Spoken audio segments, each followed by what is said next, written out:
জন্য আমাকে blank cheque দিবেন? একদম না। আমি আগেই বুঝছি আপনি একটা গরিব চৌধুরী। হাই ছেলে, গুলি করে বুক ঝাঁঝা করে দেবো এই সময় বললে। বাবা ও মরে গেলে আমিও মরে যাব। আমাকে মরে যেতে দাও মিম। তুই কেন মরে যেতে চাও?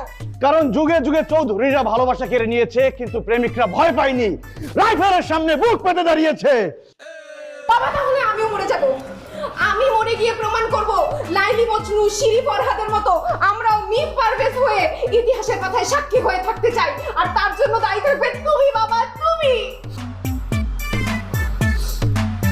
মা, তুই যদি ওকে বিয়ে করে সুখী হতে পারিস তাহলে আমি তোদের ভালোবাসায় বাধা হিসেবে থাকবো না।